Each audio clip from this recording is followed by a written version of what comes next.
السلام عليكم ورحمة الله وبركاته. الحمد لله والصلاة والسلام على رسول الله أما بعد. أعوذ بالله من الشيطان الرجيم. بسم الله الرحمن الرحيم.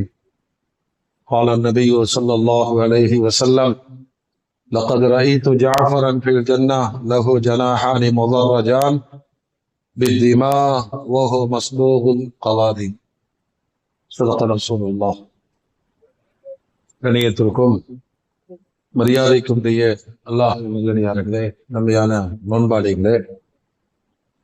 நோன்பாளிகளையும் தொழுகையாளிகளையும் குளிரச் செய்தவர்களை அல்லாஹும் குளிரச் செய்வானாக. உண்மையான மூமின்களே, நபிகள் நாயகம் ஸல்லல்லாஹு அலைஹி வஸல்லம் அன்னவர்களோடு பயணித்த அருமைக்குரிய சஹாபாக்களில்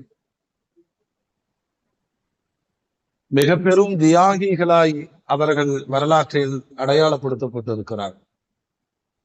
கியாமத்து வரைக்குமான சமூகத்திற்கான வழிகாட்டுதலை அவர்களுடைய வாழ்வில் அல்லாஹ் தந்திருக்கிறார். இப்போ பெருமானார் ஸல்லல்லாஹு அலைஹி வஸல்லம் பிறக்கிற பொழுதே தந்தையை இழந்த அனாதையாக பிறந்தார்கள். ஒரு 6 வயது ஆகிற பொழுது தாயையும் இழந்து முழு அனாதையானார். பிறகு பாட்டனார் அப்துல் முத்தலீப் வளர்த்தார். அவருடைய மரண நேரத்தில் யாரிடம் ஒப்படைப்பது என்ற மிக பெரும் மனக்குழப்பத்தில் இருந்தார். முன் வந்தது யாரு தெரியுமா? அபூலஹப் தான் முன் வந்தான். நான் முகம்மதை வளர்க்கிறேன்னு. அப்பவே அவர் சொன்னார், அப்துல் முத்தலீப் சொன்னார், கொஞ்சம் கடுமையானவன், அதனால வேண்டான்ட்டார். இன்னொருவர் இருந்தார், அவரை வற்புறுத்தி இந்த அனாதை குழந்தையை உங்களுடைய குழந்தையோடு நீங்கள் ஏற்றுக்கொள்ளுங்கள் அபூ தாலிப். அவரு சொன்னாரு, அத்தா நானே கஷ்டத்துல இருக்கிறேன், எனக்கு நிறைய குழந்தைகள், அந்த குழந்தைகளோடு இந்த யதீமான முஹம்மதையும் என்னால் வளர்க்க முடியுமான்னு தெரியல. இல்ல, நீதான் வளர்த்தணுங்கிறாரு. கஷ்டத்தோட கஷ்டமா நீதான் வளர்த்தணும். அல்லாஹ் அக்பர். தந்தையினுடைய உபதேசத்தின் பெயரில் தான் மிக பெரும் வறுமையிலும் கஷ்டத்திலும் இருந்தாலும் முஹம்மது ஸல்லல்லாஹு அலைஹி வஸல்லம் அவர்களை 52 வயசு வரைக்கும் வளர்த்தினார். யாரு?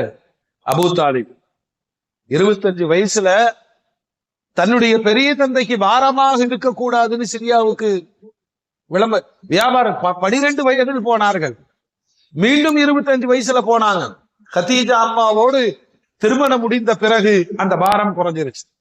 ஆனாலும் தன்னை வளர்த்து தனக்கு உதவி செய்த இந்த அபூ தாலிபுக்கு ஏதாவது நம்மளும் செய்யணுமே, ஏதாவது செய்யணுமே. இப்ப இன்னொரு பெரிய தாப்பனார் இருக்கிறார், அப்பாஸ். இந்த அப்பாஸ்ல போய் எல்லாருமே பாத்தீங்கன்னா வயசெல்லாம் ஒத்த வயசாதான் இருக்கும். ஆனா பெரிய தகப்பன் அப்படிங்கிற மாதிரி உறவுகள், அது அந்த காலத்தினுடைய சூழல். அது அவர்கிட்ட போய் சொல்றாரு, நம்ம குடும்பத்துல அபூ தாலிப் ரொம்ப கஷ்டப்படுறாரு, அவருக்கு நிறைய குழந்தைகள் இருக்கு, நாம 2 பேரும் போய் மக்காவினுடைய பஞ்சகால சூழ்நிலையில நம்முடைய பெரிய தகப்பனார், அதாவது உங்களுடைய சகோதரருக்கு ஒரு உதவி செய்யலாமா? நல்ல விஷயம் சொன்னீங்க முஹம்மத், நீங்க நல்ல விஷயம் சொன்னீங்க, வாங்க 2 பேர் போலாம். போனவர்கள் கண்மணி நாயகம் முத்து முஹம்மது ரசூலுல்லாஹ் அபூ தாலிப் அந்த செய்தி சொல்றார், நான்லாம் கஷ்டப்படும் போது நீங்க என்ன வளர்த்தீங்க, இப்ப நீங்க கஷ்டத்துல இருக்கிறீங்க, நான் உங்க பசங்களை வளர்த்துறேன். அப்ப அவரு சொல்றாரு, எனக்கு அலி இருக்கார், எனக்கு ஜாஃபர் இருக்கார், எனக்கு அகீல்னு ஒருத்தர் இருக்கிறாரு, அவரு மட்டும் சின்ன பையன், அவரை விட்டுட்டு நீங்க யார வேணாலும் எடுத்துக்கங்க. பெருமானார் சொன்னார்கள், அலியை நான் வளர்க்கிறேன்.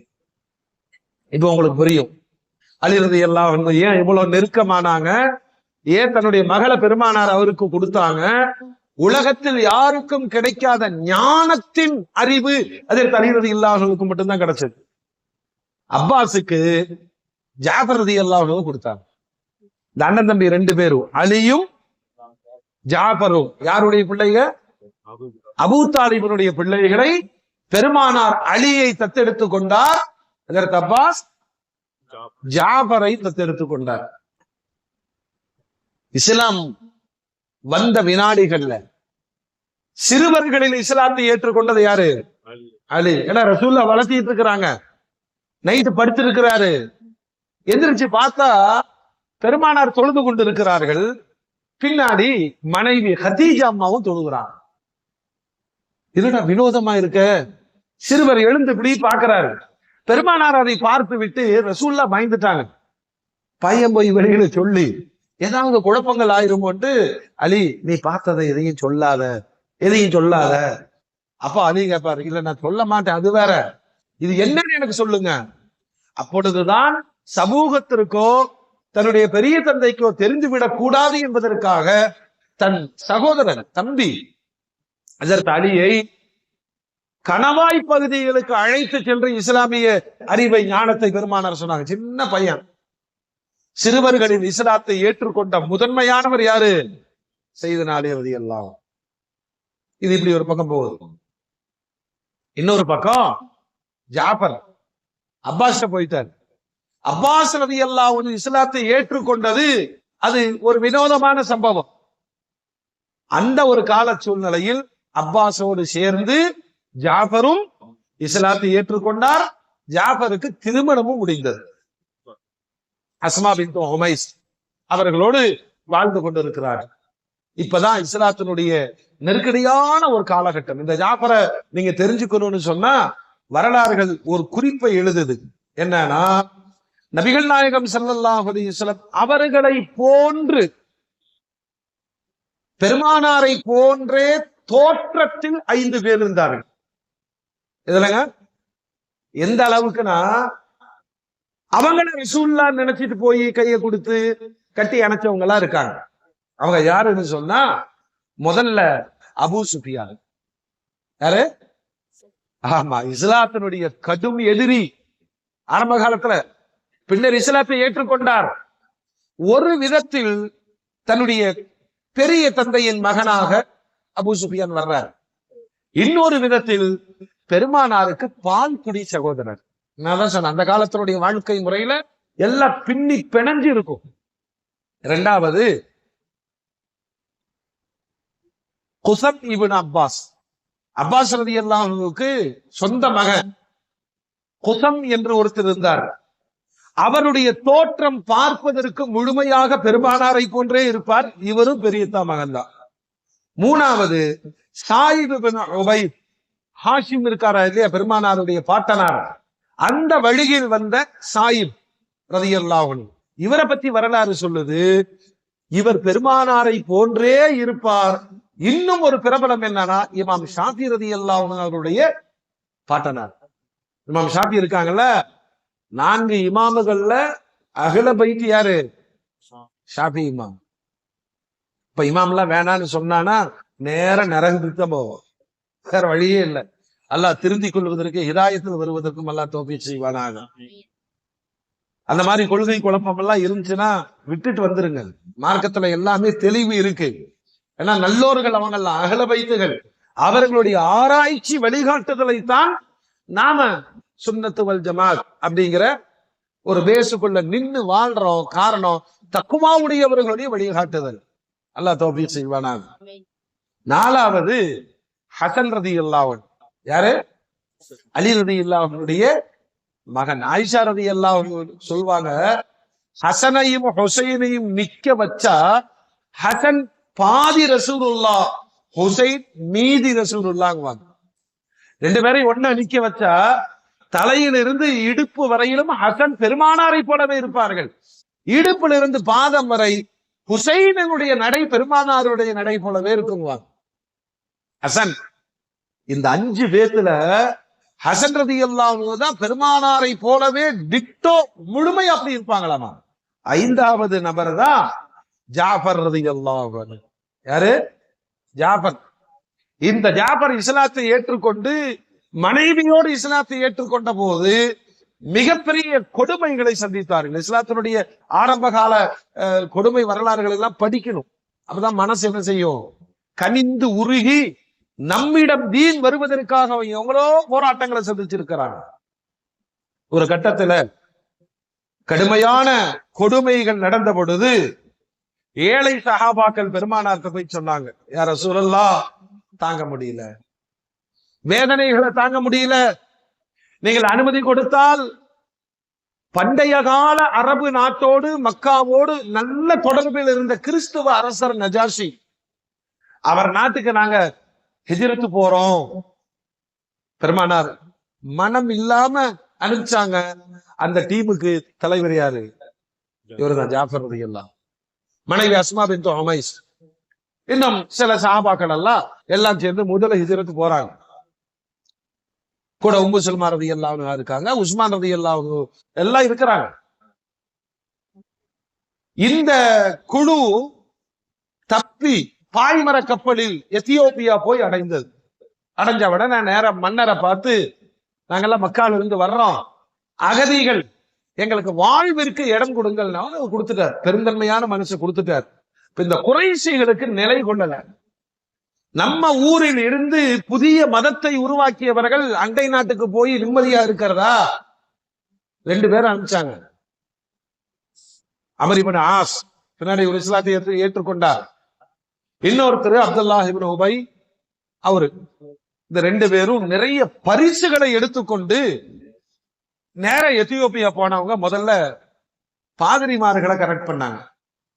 நாங்க மன்னரை பார்க்கணும், எங்க ஊர்ல இருந்து மத குழப்பங்களை செய்த ஒரு குழுவினர் இங்க வந்திருக்கிறாங்க, அவங்களை திருப்பி அனுப்பணும். ஒரு கால் ராஜாவே அவங்களை ஆதரிச்சாலும் நீங்க எங்களுக்கு தான் சப்போர்ட் பண்ணணும். ஃபுல்லா லஞ்சத்தை கொடுத்து பாதர்களை சொல்லி எப்படியோ போய் நஜாஷி அவரை சந்திப்பதற்கான ஏற்பாடு நடந்தது. முத நாள் அவங்க சந்திச்சு விஷயத்தை எல்லாம் சொல்றாங்க. இந்த மாதிரி எங்க ஊர்ல முகம்மதுன்னு ஒருத்தர் வந்திருக்காரு, பெரிய குழப்பம், குடும்பம் எல்லாம் உடைஞ்சு போச்சு, எங்களுடைய பாரம்பரிய வணக்க வழிபாடுகளை எல்லாம் நிறுத்திட்டாரு. அந்த குரூப்ல கொஞ்சம் பேர் இங்க வந்திருக்கிறாங்க, நீங்க திருப்பி கொடுக்கணும் அப்படின்னு சொன்ன உடனே இந்த பாதிரி இருக்காருல்ல, அவர் கொஞ்சம் ஒத்து ஊதுறாரு. ஆமா, அவனுங்களை இங்க விட்டா நம்ம ஊர்லயும் குழப்பம் ஏற்படும் அப்படிங்கும் போது அரசர் கோபம் அடைகிறார். என்ன சொல்றாருன்னா, அவங்க மக்கால இருந்து வந்திருக்கிறாங்க, நீ என்ன உங்களுக்கு சப்போர்ட் பண்ற? நம்முடைய ஆட்சி நியாயமான ஆட்சி. ஒரு தரப்பு வாதத்தை நான் கேட்டுட்டேன் இல்லையா? யாரின் மீது புகார் சொல்லுகிறார்களோ அவர்களை அழைத்து அவர்களின் வாதத்தை கேட்ட பிறகுதான் அனுப்புவதா இல்லையான்னு நான் முடிவு செய்வேன். இந்த செய்தி முஸ்லிம்களுக்கு கிடைச்சது. நாளைக்கு அரசர் அவைக்கு வர சொல்லுகிறார். பயந்துட்டாங்க. என்ன நமக்கு தெரியும்? லா இலாஹ இல்லல்லாஹ் சொன்னதோட சரி, ஒண்ணும் தெரியாது. அப்ப அவங்க எல்லாம் கூடி சொன்னாங்க, நம்ம டீமுக்கு ஜாபர் ரலியல்லாஹு அன்ஹு இவர் தான் லீடர். இஸ்லாம் அப்பவே ஒழுக்கத்தை கத்து தந்துச்சுங்க. போய் ஆளாளுக்கெல்லாம் பேசக்கூடாது, நம்ம போவோம், கும்பலா போவோம், ஜாபர் பேசட்டும், நீங்க என்ன பேசுவீங்க? ஜாபர் ரலியல்லாஹு சொன்னாங்க, எது சத்தியமோ அதை நாம சொல்லுவோம், வேற ஒண்ணு இல்லை, இங்க பேசுறதுக்கு ஒண்ணு இல்லை. சரி, அரசவை ஆரம்பமானது. அமர் இப்னு ஆஸ் அந்த பக்கம் நிக்கிறாரு, இந்த பக்கம் ஜாஃபர் ரலியல்லாஹு அன்ஹு. மன்னர் கேட்கிறார், நீங்கள் எல்லாம் நாட்டை துண்டாடியவர்கள், சமூகத்தில் குழப்பத்தை உருவாக்கியவர்கள், நீங்க நாட்டை விட்டும் தப்பித்து இங்கு வந்திருக்கிறீர்கள் என்று உங்க மேல புகார் சொல்றாங்க, நீங்க என்ன சொல்றீங்க? அவரு ஆரம்பிச்சார், அல்ஹம்துலில்லாஹ் அப்படின்னு பெருமானாருடைய சுன்னத்தான முறையில ஆரம்பிச்சு சொன்னார். மன்னா, நாங்கள் அறியாமையில் இருந்தோம், முஹம்மது ஸல்லல்லாஹு அலைஹி வஸல்லம் எங்களுக்கு தெளிவை தந்தார்கள், கண்டதையெல்லாம் வணங்கி கொண்டிருந்தோம், படைத்த அல்லாஹ் ஒருவனை மட்டுமே வணங்க வேண்டும் என்று சொன்னார்கள். நாங்க ரொம்ப மூடப்பழக்க வழக்கங்களில் இருந்தோம், எல்லா மூடப்பழக்க வழக்கங்களையும் ஒழித்தார்கள். உறவுகளை ஆதரிக்க சொன்னாங்க. என்ன சம்பவத்தை பெருமானார் மக்காவில் செய்கிறார்களோ அதை அப்படியே சொல்லிட்டார். சொன்ன உடனே இவரு மன்னர் சொன்னார், நல்ல விஷயம் என்ன சொல்றாங்க, இவர்களுடைய விஷயத்துல எந்த வேறுபாடும் கிடையாது அப்படின்ட்டு அவருக்கு வார்த்தை சொல்றாரு. நான் நம்பி இருக்கிற ஈசா அலைஹிஸ்ஸலாம் அவர்களுடைய மார்க்கமும் இதோ இந்த முஹம்மது ஸல்லல்லாஹு அலைஹி வஸல்லம் மார்க்கமும் ஒன்றுதானே, அப்படியெல்லாம் அவங்களை அனுப்ப முடியாது, நீங்க கிளம்புங்க அப்படின்ட்டு வெளியே அமர் இப்னு ஆஸ் கடுமையான டென்ஷன். உங்களை விடமாட்டேன் பாரு, நாளைக்கு இதே மன்னருடைய மனசை நான் மாத்தி காமிக்கிறேன் பாரு அப்படின்னு இவரே ஒரு பாயிண்ட சொல்லிடுறாரு. என்னன்னா, மன்னர் கிறிஸ்தவர், ஈசா அலைஹிஸ்ஸலாம் பத்தி உங்களுடைய கொள்கை என்ன, அவருடைய கொள்கை என்ன, நாளைக்கு நான் கொண்டு வந்து சொல்லுவேன். பாதிரியார்களை வச்சு மறுபடியும் கூட்டம் போட்டு மறுநாளும் 2வது நாள் அரசவைக்கு வர்றாங்க. இப்போ முஸ்லிம்களுக்கு பயம், இப்படி ஒரு கேள்வி கேட்டு மாட்டிக்கிட்டா என்ன பண்றது? ஜாஃபர் ரலியல்லாஹு சொல்றாங்க, ஏன் மாட்டிக்கணும், ஏன் மாட்டிக்கணும், நம்மிடம் என்ன இருக்கிறதோ அந்த சத்தியத்தை நாம் சொல்லுவோம்.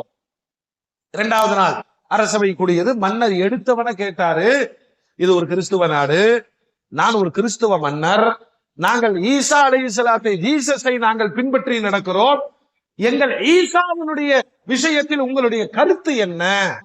வெளிநாட்டுல போய் சொல்லுமா இல்லையா, அரசவையில சொல்லுமா இல்லையா?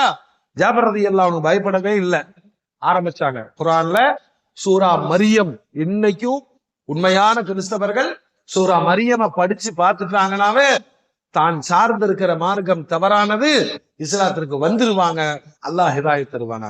எத்தனையோ உலமாக்கள்லாம் இப்படி கிறிஸ்தவர்கள்ட்ட பேசி ஒண்ணுமே சொல்லல. அவங்களுடைய நம்பிக்கை முழுவதும், அதாவது கிறிஸ்தவர்கள் மரியாவை எப்படி மதிக்கிறார்களோ அதை விட பெரும் மரியாதை குர்ஆன் தருது. குர்ஆன்ல எந்த பொம்பளை பேருல அத்தியாயம் இல்லை, எந்த அல்லாஹ் பெண் பெயரை பயன்படுத்த மாட்டான், பேரே ஹிஜாபு தான், பேரே சொல்லுங்க, பெயரே ஹிஜாபு தான். ஆனா மரியம் அலைஹிஸ்ஸலாத்துடைய பெயரை மட்டும் பயன்படுத்தினானா அது ஒரு உலக அதிசயம் என்பதற்காக. மற்ற எல்லா இடத்துலயும் இம்ரானுடைய மனைவி சொன்னார், நூஹின் மனைவி, லூத்தின் மனைவி, இப்படித்தான் அல்லாஹ் பெண் என்று சொல்வானே தவிர பெயர் சொல்ல மாட்டான். மரியம தக்ரீமா ஓதி காமிக்கிறார். யாரு யாரு? ஜாஃபர் ரலியல்லாஹு அன்ஹு அரசவையில ஓதனார். காஃபா யா ஐன் ஸாத் ذكر رحمة ربك عبده زكريا إذ نادى ربه نداء خفيا. மரியம ஓத ஓத ஓத ஒண்ணுமே செய்யல, ஜாஃபர் ரலியல்லாஹு அன்ஹு ஒண்ணுமே செய்யல. குர்ஆனுடைய வசனங்களை ஓத ஓத மன்னருடைய முகம் மாறுகிறது. ஒரு கட்டத்தில் மன்னர் ஓங்கி தன்னுடைய நாற்காலியில் அடித்து, இதுதான் சத்தியமான மார்க்கம் அவரே சொல்லிடுறார், அவரே சொல்லிடுறார். இப்ப மன்னரே கேட்டார், சரி உங்களுடைய நபி எங்களுடைய ஈசாவை பற்றி என்ன சொல்லுகிறார்கள்?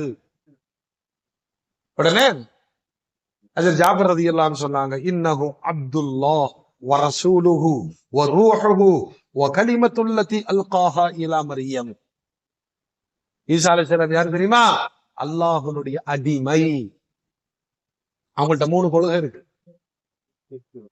அல்லாஹ்வுடைய மகன், மரியம் அலைஹிஸ்ஸலாம் அல்லாஹ்வுடைய மனைவி, அவரு இன்னொரு கொள்கை அவரே அல்லாஹ், இன்னொன்னு அல்லாஹ்வுடைய அடிமைன்னு சொல்லக்கூடிய ஒரு கூட்டங்களும் இருக்கு. குர்ஆன் தெளிவா சொல்லுது அல்லாஹ்வுடைய அடிமை, அவ்வளவுதான், அல்லாஹ்வுடைய ரசூல். இன்னும் சொல்ல போனா அல்லாஹ்வுடைய வார்த்தை மரியமின் வயிற்றில் போடப்பட்டது, அதன் பிறவியாக வெளிப்பட்டவர் தான் ஈசா அலைஹிஸ்ஸலாம். அவ்வளவுதான், கேட்டவன சொன்னாரு. பாதிரிமார்களே, உங்க எல்லாத்துக்கும் நான் சொல்றேன், நீங்க நினைக்கிற மாதிரி கிறிஸ்தவனா கிடையாது, நான் உண்மையான கிறிஸ்தவன்.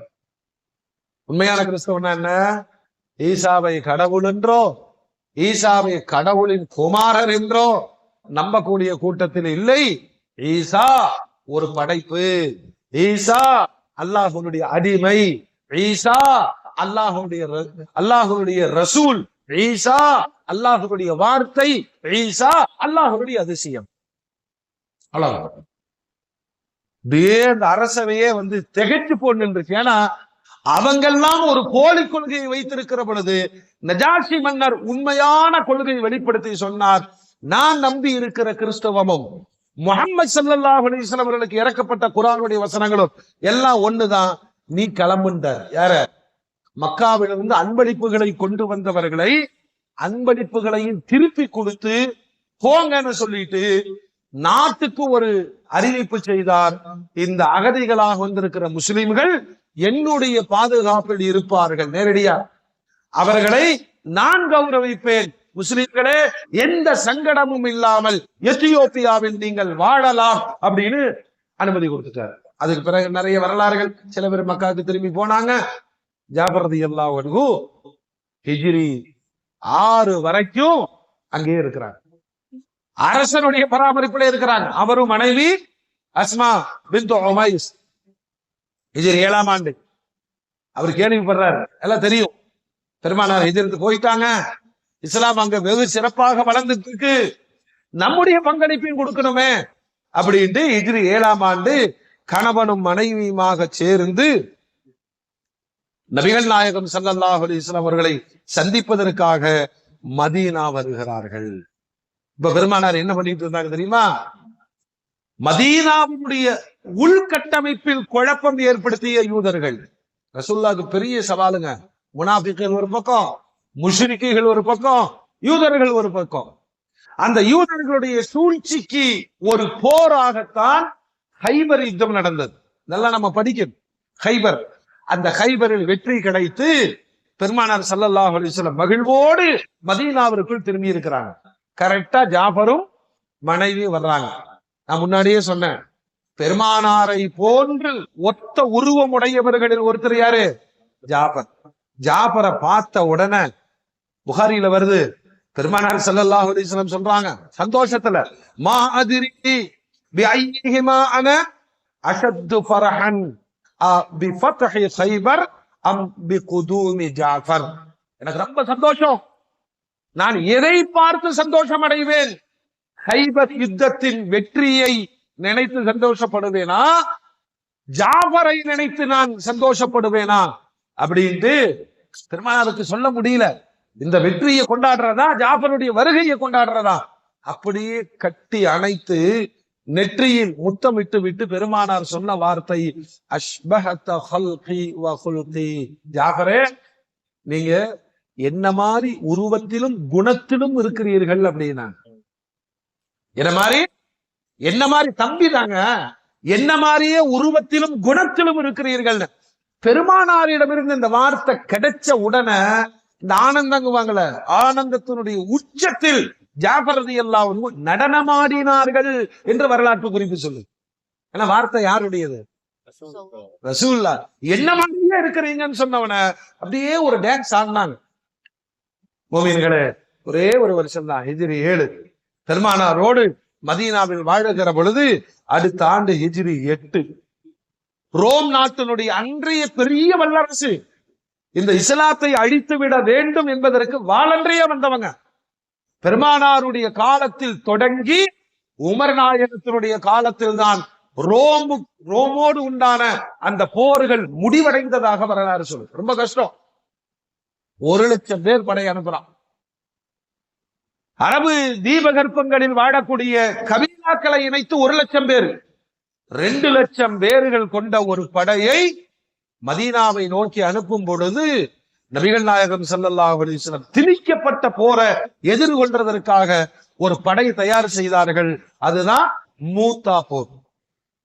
30,000 பேர் அனுப்பும் போது நபிகள் நாயகம் ஸல்லல்லாஹு அலைஹி வஸல்லம் பார்த்து வளர்த்தன வளர்ப்பு மகன் ஸைத் இப்னு ஹாரிஸா, 2வது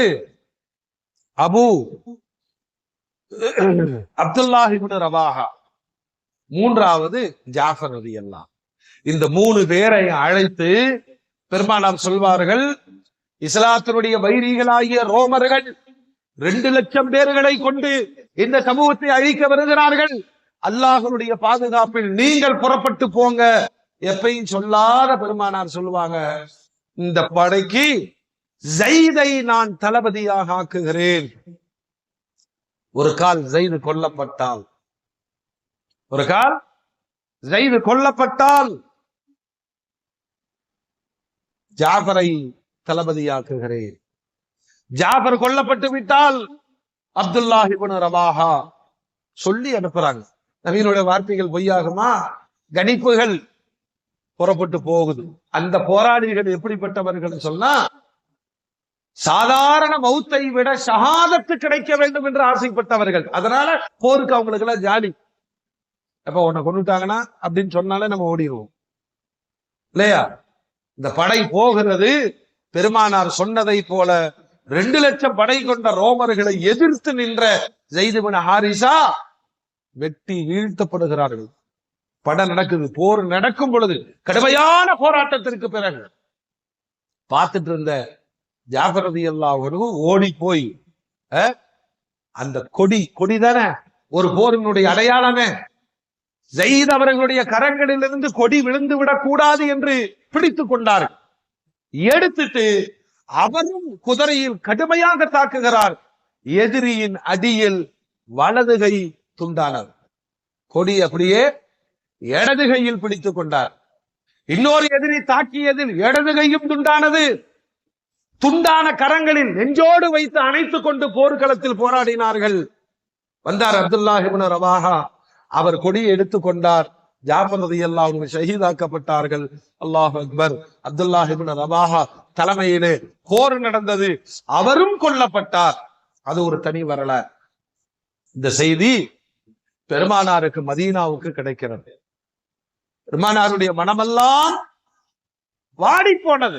எத்தனையோ பேர்கள் ஷஹீதாக்கப்பட்டிருக்கிறார்கள். ஆனால் தன்னை பிரிந்து இருந்த தன்னை போன்றே ஒத்த உருவமுடைய ஜாஃபர் அவர்களுடைய ஷஹாதத்தை அபூ தாலிபினுடைய வீட்டுக்கு போய் சொல்லணும். ஏன்னா அஸ்மா பின்த் உமைஸ் குழந்தைகள் எல்லாம் இருக்கிறாங்க. நேரா பெருமானார் அவர் வீட்டுக்கு போகிறார். அந்த அம்மா குழந்தைகளுக்காக வேண்டி ரொட்டி சுடுறதுக்கு மாவெல்லாம் தயார் பண்ணிட்டு இருக்கிறாங்க. மெதுவா கூப்பிட்டாங்க, எப்படி இருக்கீங்க? நல்லா இருக்கிற குழந்தைகள்லாம் எங்க? எல்லா குழந்தைகள்லாம் இங்க இருக்கிறாங்க. அந்த குழந்தைகளை எடுத்து பெருமானார் அரவணைத்து அந்த உச்சி முகரும் பொழுது பெருமானாரை அறியாமல் கண்ணீர் பொட்டு கொண்டு வந்தது. அஸ்மா பின்த் உமைஸ் கேட்டார்கள், யா ரசூலல்லாஹ், ஏதாவது கெட்ட செய்திகளை சொல்ல போகிறீர்களா? ஏதாவது செய்திகள் சொல்ல போகிறீர்களா? பெருமானார் ஸல்லல்லாஹு அலைஹி வஸல்லம் அடக்க முடியாமல் சொன்னார்கள், அம்மா 3 பேர்களும் அல்லாஹ்வுடைய பாதையிலே ஷஹீதாக்கப்பட்டு விட்டார்கள் அப்படின்னு. அந்த குழந்தை, ஏன்னா இந்த குழந்தைகளுக்கு தாங்க என்ன வேணும்? ஆதரவு வேணும். உடனே துஆ செய்தார்கள், அல்லாஹும்ம அக்லுஃப் ஜாஃபர் ஃபீ வலதிஹி, யா அல்லாஹ் ஜாஃபருடைய இந்த குழந்தைகளுக்கு நீயே பகரத்தை கொடு. அல்லாஹும்ம அக்லிஃப் ஜாஃபரன் ஃபீ அஹ்லிஹி, யா அல்லாஹ் ஜாஃபருக்கு பகரமாக நீயே அவருடைய மனைவிக்கு நல்ல வாழ்வை கொடு. அப்படி எல்லாம் துஆ செய்யும் போது அந்த அம்மாவும் நிலை குலைந்து போனார்கள். கண்மணி நாயகம் ஸல்லல்லாஹு அலைஹி வஸல்லம் அப்பதான் அந்த குடும்பத்தை நிற்க வைத்து சொன்னார்கள், எத்தனையோ பேர்கள் அல்லாஹ்வுடைய பாதையிலே ஷஹீதாயிருக்கிறார்கள். இந்த ஜாஃபரை நான் சொர்க்கத்தில் பார்த்தேன். பெருமானார் சொல்றார், ஓத்தா போர்க்களத்தில் கொல்லப்பட்ட இந்த ஜாஃபரை நான் சொர்க்கத்தில் பார்த்தேன். லஹு ஜனாஹானி முலர்ரஜானி பித்திமா, அவருக்கு 2 ரெக்கைகள் இருந்தது. அது இரத்தத்தினால் தோய்க்கப்பட்டதாக இருந்தது. அவருக்கு 2 கால்களும் இரத்தத்தினால் சாயமிடப்பட்ட நிலையில் சொர்க்கத்தில் பறந்து செல்வதை நான் பார்த்தேன். ஜாஃபர் தையார், ஜாஃபர் தையார். பெருமானார் ஸல்லல்லாஹு அலைஹி வஸல்லம் ஒரு மௌத்து வீட்டுல ஒரு ஷஹீதுக்காக அந்த குடும்பத்தை ஆறுதல் படுத்துவதற்காக சொல்லப்பட்ட சுப செய்தியை அந்த குடும்பம் மன நிறைவோடு ஏற்றுக்கொண்டது என்று வரலாறு முடிகிறது. என்றும் சொர்க்கத்தில் பறந்து கொண்டிருக்கிறார் ஜாஃபர் தையார். வல்ல ரப்புல் ஆலமீன் அவர்களோடு சங்கமிக்கிற வாக்கியத்தை அல்லாஹ் நமக்கும் நசீபாக்கி தருவானாக. ربنا تقبل منا انك انت السميع العليم وتب علينا انك انت التواب الرحيم. صل على النبي سيدنا محمد وآله وصحبه اجمعين والحمد لله رب العالمين.